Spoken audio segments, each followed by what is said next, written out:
Good evening, welcome to the Rams review from RamsTV, live from Pride Park Stadium. Owen Bradley with former Derby County captain Shaun alongside, bringing you reaction to a Derby County victory, their first under John Eustace and their first of 2025. 2 goals in the opening 7 minutes from Craig Forsyth and Ibu Adams set Derby on their way to a 2-1 victory over Blackburn. Matt Targay pulled one back for the visitors 6 minutes before half-time. But an outstanding second-half defensive display means that Eustace is off the mark as Derby head coach and off the mark against his former club. You'll hear from him shortly. And Shaun, he's been downplaying it all week and he's continuing to downplay it now. But surely it will be that extra little bit nicer for John Eustace to beat Blackburn this afternoon. It will.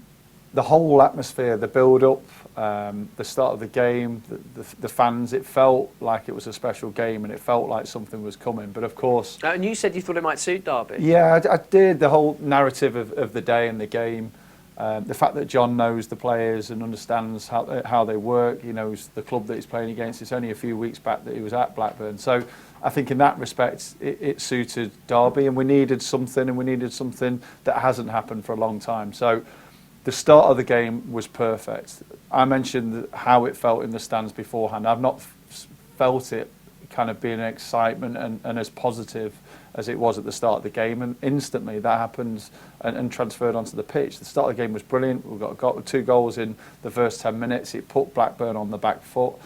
And ultimately that start was enough to win the game. I thought in the second half, our defensive shape, structure, was outstanding. Our discipline at times, our patience to defend the 2-1 lead was brilliant, and ultimately it was enough to win us all 3 points. So from start to finish, wonderful performance, and more importantly it's the 3 points. But saying that, it's all about the next 2 or 3 games. You've got to build off this. You cannot rest on your laurels. You have to move forward.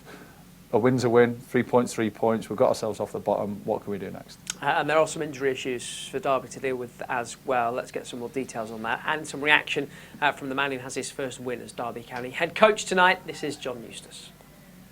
I thought the lads were amazing. You know, I thought today the effort of the whole group, the fans were unbelievable. Really played that 12th man today, and you know, very proud of the football club today.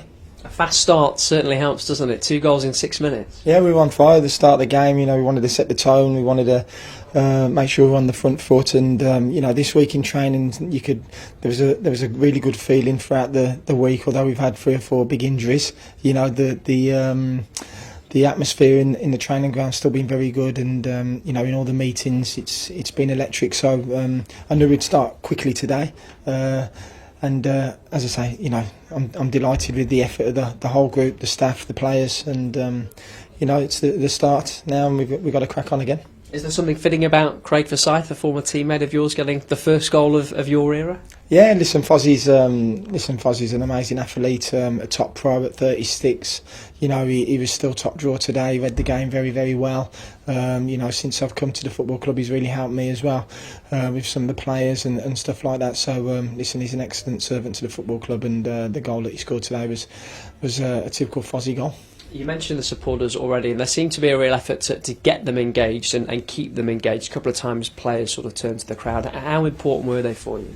Well, I know how important this football club means to the fans, and how important the fans are to this football club, you know. And if we're going to try and stay in the league, which we obviously all desperately want to, the fans have got to play such a huge part in that. And you can see the effort of the group was there, but you know, that 12th man really got us through there. You know, I think they were breathing the ball in the net for them first 2 goals, but then also keeping the ball out of the net at the end. So it was a group effort today.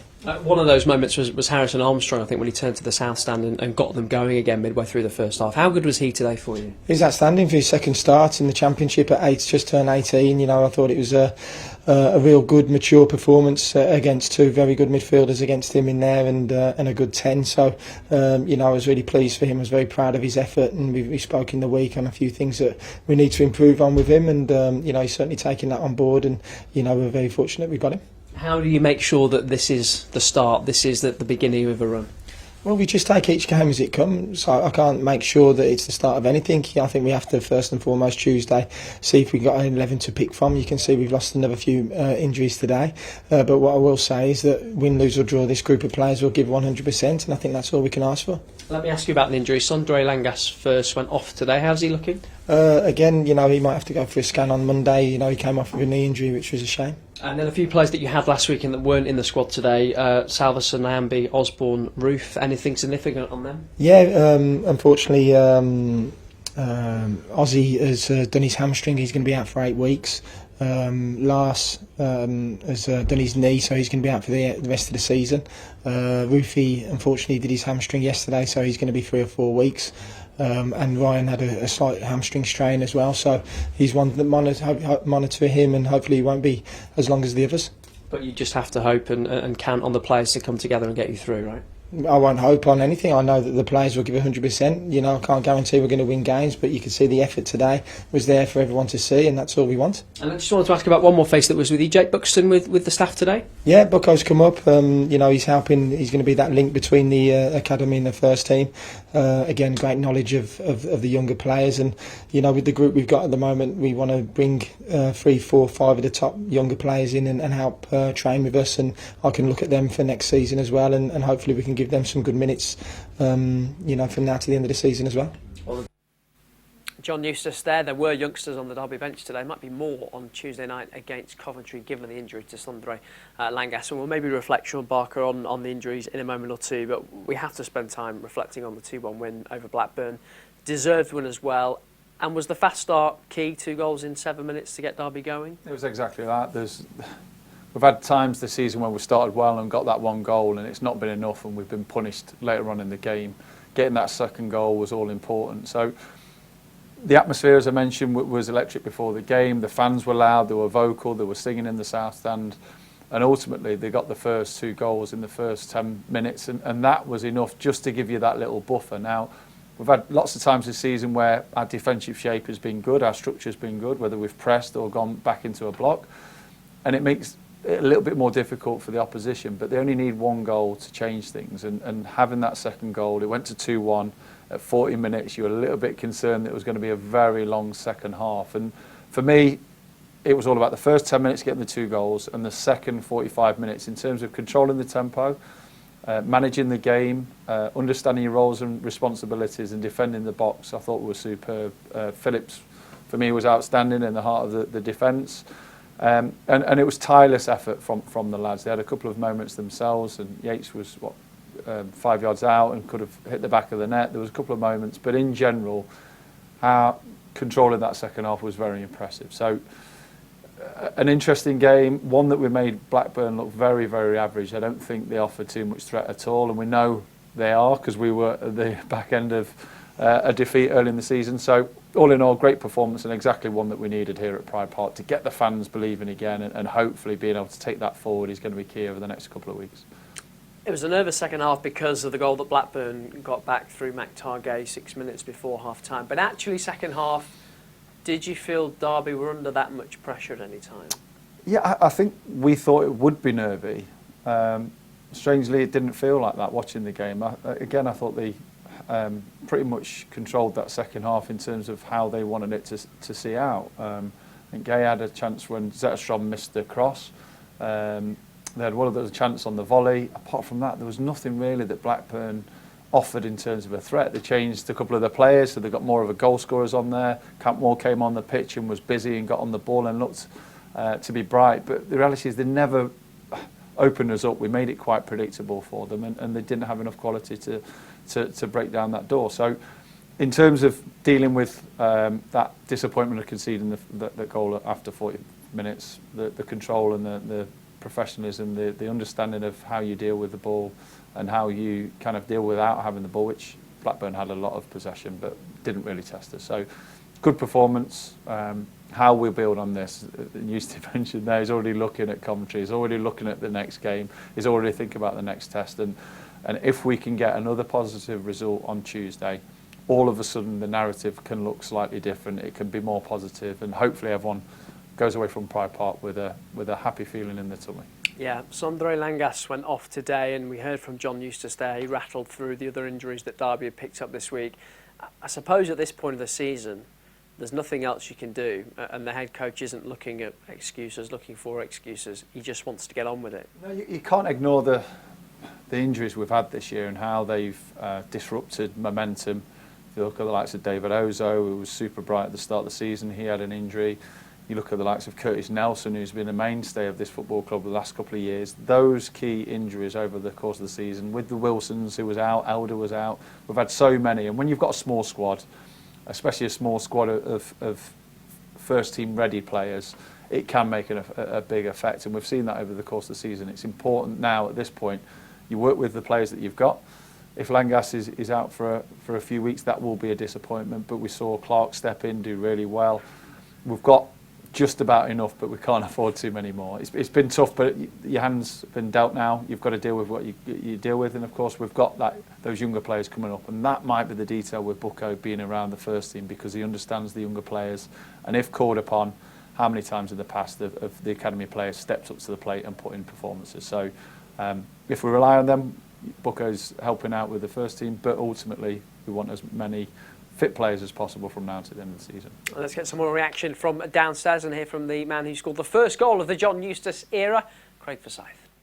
Yeah, delighted. I think to get that monkey off our back. We know we've not been on a great run at all, and to get that first win under the new gaffer, I think that's probably a result of the 3 weeks hard work we've done on the training ground, and hopefully we can now kick on and keep that momentum going. Do you feel it's a performance and a result you've been building to over the 3 weeks with John Eustace in charge? Yeah, I think so. I think last week we were very disciplined off the ball and restricted them to not very much, but we didn't create much. But I think we worked a lot this week on the shape and creating more chances for ourselves, and I think we did that, and we managed to take them early on. Is that hopefully a sign then? You've seemed to get better every game under him, that you can continue to improve? Yeah, definitely. That's obviously what we want to do, and try and get on a run now ourselves. We know we've got another home game coming up Tuesday, so it's important that we enjoy this victory, but make sure that we recover well and ready to go again Tuesday. It's probably fitting that the first goal of the John Eustace era would be scored by one of his former teammates. Yeah, I mean, it has been a little bit strange for me, but yeah, just delighted to get on the score sheet and as I said, to get that first win. And as I say, we've now just looked at the table and we're off the bottom, which looks a little bit better, but we need to keep going. We can't rest on this, and as I say, we need to build the momentum. How does the relationship with him change? Obviously, you were great friends, roommates, I think, in his playing days. I mean, I've seen him have a stern word with you already on the training ground once or twice. What's it like? Yeah, it is. I said that to him. We had a chat early on, and I said that I find it a little bit strange calling you gaffer instead of mate, and I have done it a few times since, but I respected him massively as a player, and I have the same respect from him as a gaffer. I think he demands that respect from people in the way he speaks to people, so yeah, delighted. And although he wasn't involved today, Jeff Hendrick back in the building as well now, all your old friends coming back. Yeah, I did say, have I gone in a time machine or something like that, but yeah, no, Jeff's obviously a vastly experienced player since he left here, and he'll be a great addition to the squad with his experience. How different is the feeling in that dressing room now compared to how it's been for the last few weeks? Yeah, it is. I think everybody's got a smile on their face when we've been on that run. You kind of look and you don't know how you're going to get out of it, but we've kept our heads down. We've worked hard through the week for the last 3 weeks, and we've now got a reward, but we can't stop and rest on that. We need to keep going. That's goal scorer today, Craig Forsyth. Results from the Championship weekend so far, with one game to come tomorrow. That's Portsmouth against Leeds United, and it's been a pretty good weekend for Derby, all things considered. Stoke losing in one of the early kickoffs today to a 97th minute winner for Coventry. Hull held on for a long time with 10 men to get a point at Bristol City in one of the 3 o'clock games. Luton thumped at Burnley. Plymouth thumped at home by Sheffield Wednesday. Sunderland got a winner against Cardiff, so the Bluebirds head home empty-handed from that one. As for the table, Leeds edging it from Sheffield United on goal difference at the moment. Leeds playing tomorrow. Sunderland just about staying in the fight. Coventry now 5th in the table and with a 3-point gap to the chasing pack. Blackburn now 3 points outside the playoff places after their defeat today. Derby still in the relegation zone, but off the bottom of the Championship table and within 4 points of both Cardiff and Stoke thanks to their win this afternoon. Yes, the wait is over for Derby County. John Eustace has his first victory as Rams boss, and he'll go for his second on Tuesday night. We're right back here to face Coventry. Do join us for that one if you can. If you want more reaction to today's game, it'll be on the website dcfc.co.uk. But for now, from me, Box, and the rest of the Rams TV team, goodbye.